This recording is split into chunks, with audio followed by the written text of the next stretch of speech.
Want to turn on Creep HP in Mobile Legends but don't know how? Hi everyone, welcome back to Make Gaming Easy. In this video, I'll show you some easy steps on how to turn on Creep HP in Mobile Legends. So without any further ado, let's get started. Here you can see that when I attack the Creep, it doesn't show the amount of damage it has received. So to know the amount of damage, we turn on Creep HP, which will show how much damage the hero has done to the Creep.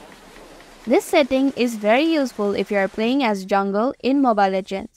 So to turn on Creep HP, first tap on the settings icon in the top left corner of your screen. Then on the right side of your screen, you can see Creep HP, tap on button. Now you can see the amount of damage the Creep has received, which is shown on top of it. And that's how you can turn on Creep HP in Mobile Legends. Thank you for watching Make Gaming Easy. Hope this video was helpful. If it was, then hit the like button and comment down if you have any questions or feedback. Also, if you are new to our channel, subscribe and hit the bell icon so that you don't miss our upcoming videos.